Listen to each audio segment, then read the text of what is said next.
Today's guest is Carrie Kramer.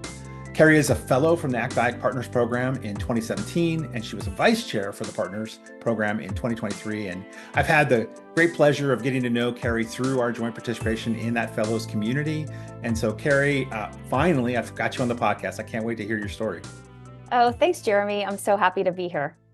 So, for those who have not had a chance to go to a happy hour or hang out with you and talk to you, talk a bit about where you're from, who you are, and what you do. Sure. So my background is probably somewhat unique. I am originally from the deep South. I was born in Mississippi, spent a good bit of my childhood in Alabama, outside of Birmingham. Uh, Towards high school, ended up moving up to Virginia. I decided to attend the College of William and Mary. Oh. And when I was at William and Mary, I really had no idea what I was going to do. Kind of dabbled in a couple of different classes, but ended up falling into a history major. And then I took quite a bit of classes in biology. So definitely very different sorts of thinking. But the history major, I ended up becoming very interested in because what I figured out about myself is throughout my childhood, I've always been a very curious person, and I love the process of critical thinking, breaking things down, asking why, how, et cetera, et cetera. So it just ended up being something that I essentially fell into. It's funny though, because there's a running joke I hear even today, like, even history majors can do this, or et cetera, et cetera.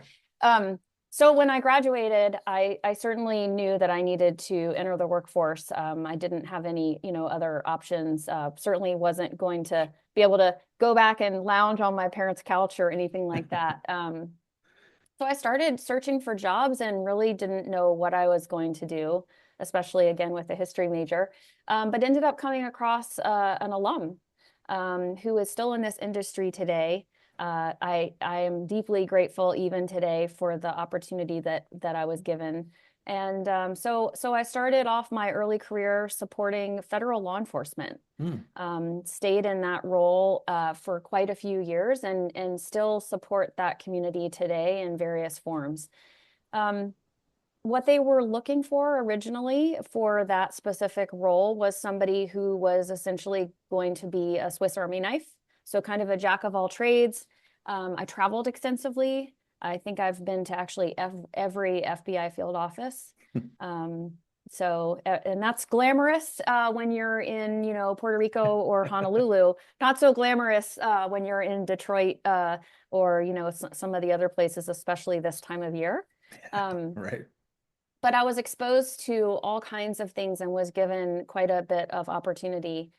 And really, throughout my career, I'm coming up on almost 30 years at this point, I've come back to some of those foundational principles, Jeremy.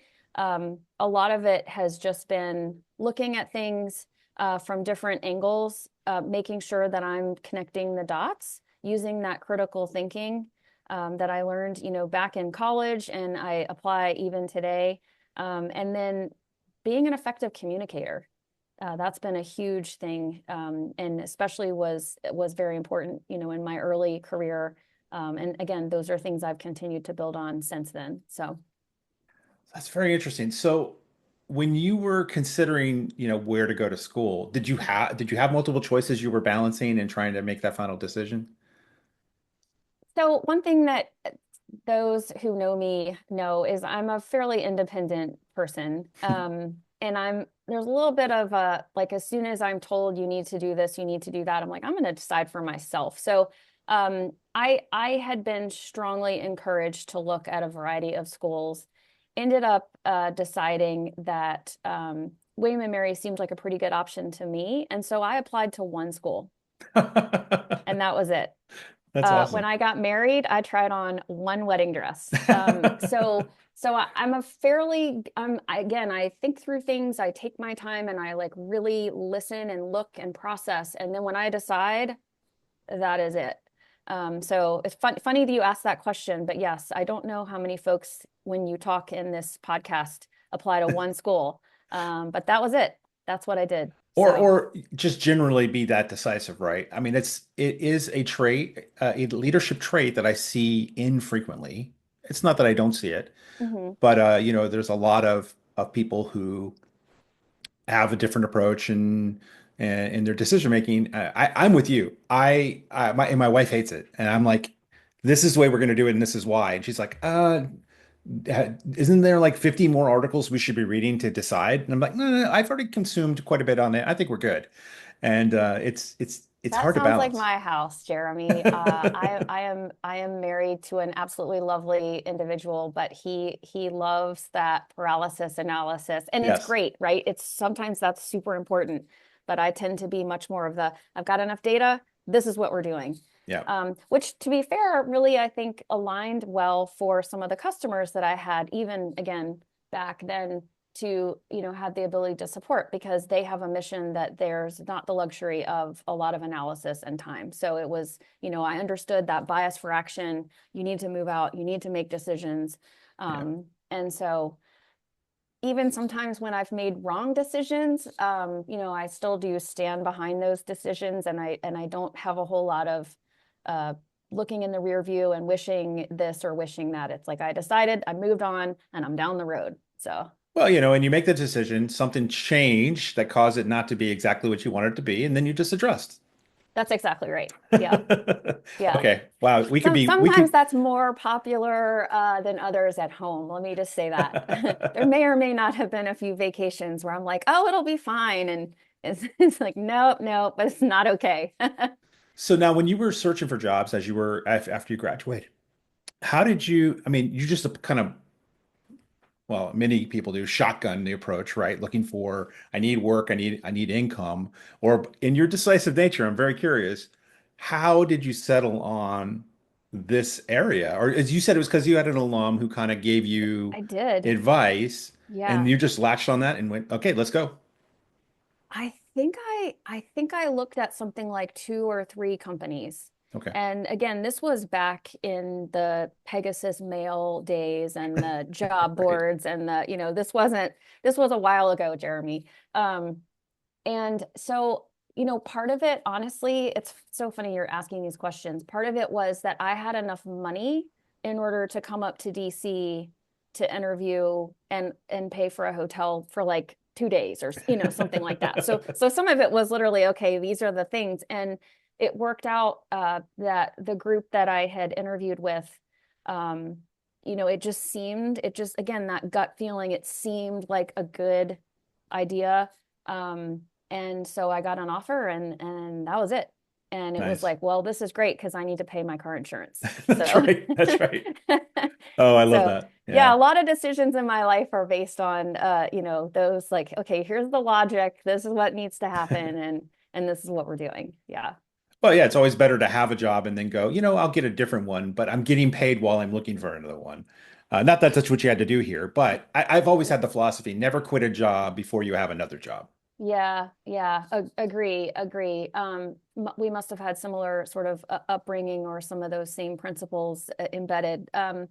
You know, I had the most wonderful experience. I guess it was probably last spring where I came across my very first hiring manager. Hmm, And again, he's still in this industry. He's a well-known, well-respected executive.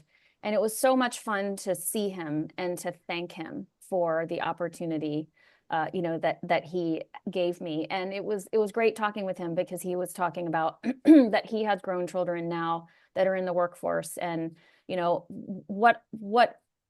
that it's so nice when people come back and tell him that, and that he is so happy to see now his own children who have been um, you know able to enjoy some of the same privileges, right? yeah. So Yeah, what the goods you do can come back that's around exactly in right. another way, and that's That's and that's to exactly why we right. should do it, right? And not because we're Yeah, hoping to get some benefit later, but the good we do encourages others to also do good.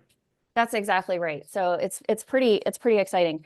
We have college age children, and so they'll be entering the workforce hopefully in a few years. Knock on wood. And yeah, I hope there's going to be somebody out there that will do the same. So That's awesome. So, you're a vice president, but that doesn't happen overnight. Was there a particular thought process that you had as you decided where to go in your career that brought you naturally to this, or was it kind of a little janky and you jumped around a little bit and tried to find your way? Oh boy. Well, when I think about the fact that I'm a vice president and that the majority of what I support is technology and I have a history degree, I think you're going to say that, yeah, there were some twists and turns along the way for sure. Um, a lot of it was just me being, in some cases, the right place at the right time. Um, that doesn't mean I was lucky. I don't really like that word. I have worked really hard and but a lot of it was saying yes, just being willing to try different things, say yes, be flexible, uh, be fearless. There's a good bit of just my personality of, like I was saying before, it's like, well, I'm going to decide for myself. And so, um, I'm a fairly fearless, sort of willing to see something through, take a certain amount of risk type of person. Um, and a lot of it has been that I have been so fortunate to work with amazing people Hmm. who have worked with me well, who have afforded me some of those opportunities. As far as the vice president title, again, a lot of it was just do the right things, make sure that everything that you do, that you're bringing someone along with you, right? That's just something that I've been doing since day one.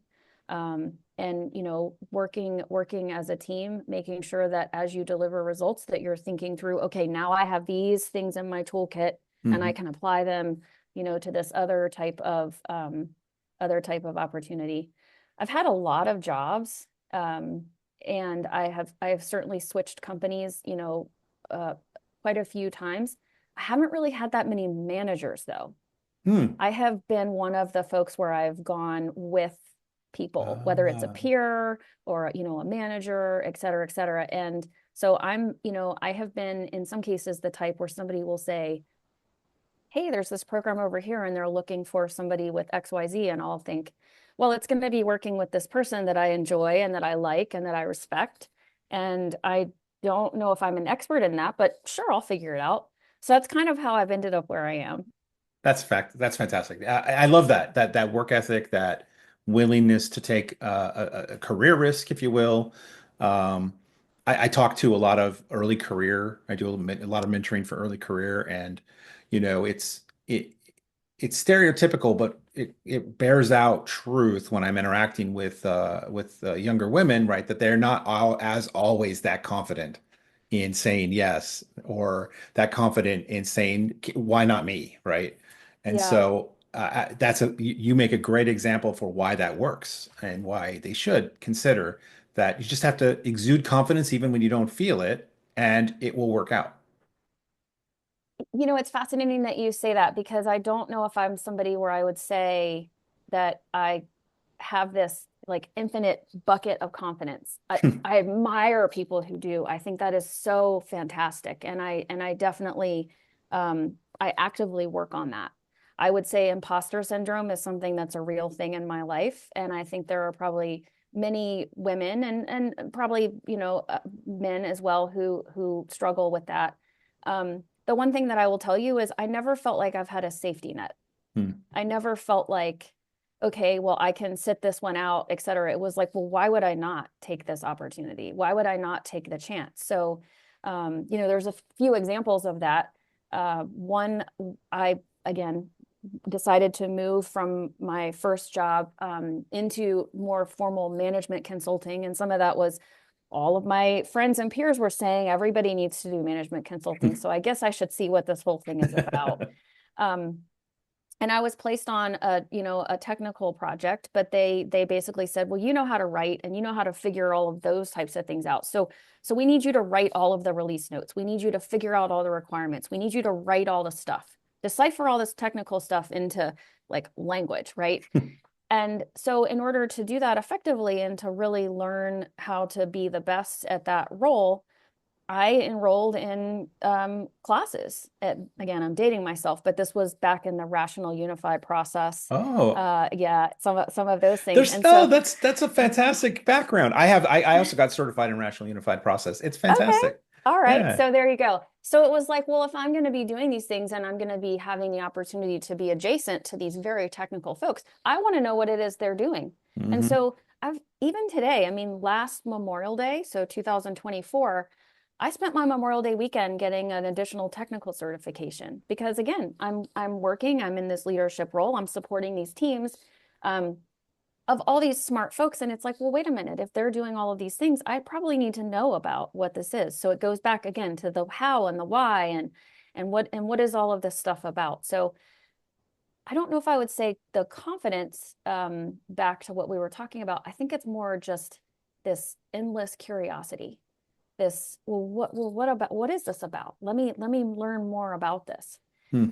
So for anybody who's listening to this and is thinking, well, I don't have the confidence, I don't think that I can do that, I would say, yeah, you can. Just be curious, be Hmm. open. And education and learning and in whatever that form is, those aren't things anyone can ever take away from you. So, That's so true. Well, Carrie, when you're looking back at your career and your opportunities, what's something you see, more broadly in the industry, either the GovCon industry or the way corporations work, or the way people interactions work? What's something you've seen that you go, man, I just wish we didn't do that that way. There's got to be a better way. And I'll caveat that to say you and I may not have that better way. We're not going to sit here and solution it and brainstorm it and whiteboard it and figure out, here are some 5 options for how we could do that better. But, certainly if we can raise awareness and hopefully somebody else will do that. So what's something when you look back, what's something you see that is ripe for change? um, so today is Optimist Day or World Optimist Day or whatever it is, right? And I'm an optimist. I'm an endless optimist. So I'm gonna answer that with something that I think we have seen tremendous improvement, but that needs to continue to improve.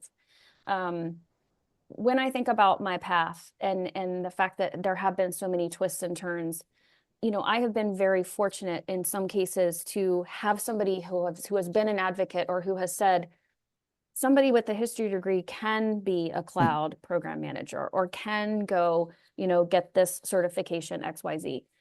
Um, I think that that's an example of where with performance management and talent management and, job series and classifications and all of those things, obviously I'm an example of where those things have improved.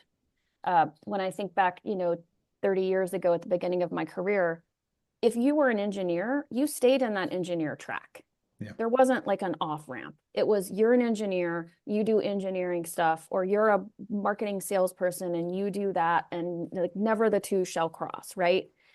I've had the opportunity over and over, just in numerous situations, to jump those tracks, to go and okay, now I'm running or I'm supporting a sales team. Oh, nope, I'm over here in a technical role. Nope, now I'm over here. I think that is something that has improved, but there's so much more to do. Even today I see, and I think some of that is just people get very stuck Hmm. in, I'm an architect, so I'm always going to have to do that. Technology is so much more accessible than it used to be. And I think that the lines have become so much more blurred that one thing I would love to see continue to improve, whether it's roles for federal employees or again, us government contractors, I'd love to see those lines even get more blurry. And I would love for performance management and for some of those things to become more individual versus like that overly restrictive, nope, you're going to have to do it this way. And maybe someday if somebody retires or, then maybe you can take the next step. So I think that would be great because for those of us out there, and I know there are a lot of us who are curious, who want to learn, who want to make a difference, who want to grow. Um, I just can't even imagine the results that we were going to, that we'll be able to achieve if some of those things continue to improve. Yeah, that makes me think of two things that I've talked about not too long ago with some friends, and one is how they, people talk about the revolving door of, government people coming into government and leaving government again, and Yeah, usually it's framed in a bad context if it's associated with the political changing of administrations. yeah, yeah. But I think if you get away from the political and talk at the work level, there is great value to people experiencing how businesses deliver for Yes. government and how government needs business to deliver and defines those requirements. Yeah. And and we talk about this in the ACT-IAC Fellows community, right? In fact, I'm trying to help put an event together here in the next few months where we get some people to talk about, hey, I've been in both shoes. Here are some Yeah. things I learned right from those experiences. Right.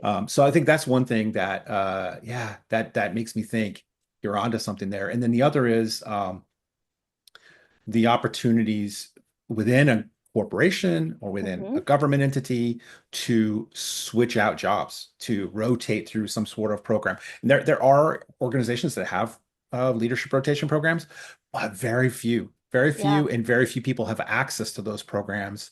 So as you said, they've come a long way.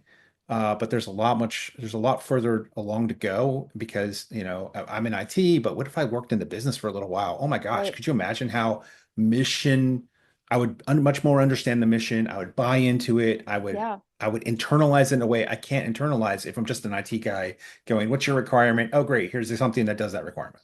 Right. Right. Yeah. Agree wholeheartedly. And to your point about, folks going from, a federal job or public service, back to a contractor, et cetera. Um, I can think of numerous examples where it has really, benefited both agency delivery capability, but also, government contracting understanding. Um, the more that we can figure out a way to work together and to, and to blur those lines for a Yeah. common outcome, the better. So, which again, you and I met through ACT-IAC. Right. There are other organizations, even in addition, that I think have that goal, and it would be great to see some a continued improvement, continued momentum in that area. Yeah. Yeah. Well, so Carrie, what's next for you here in this next year? What's coming up for you? You know, hopefully some fun adventure. If you haven't figured out, I'm somebody where I've always got a couple things sort of bubbling. I I'm I feel like I'm just getting started. I still really have no idea what I'm going to be when I grow up. So, I always sort of set individual goals for myself every year. This is, sort of a something that I check in with myself every couple months or so. Um, I want to continue learning. I definitely am getting to a point where I'm very, very interested in giving back.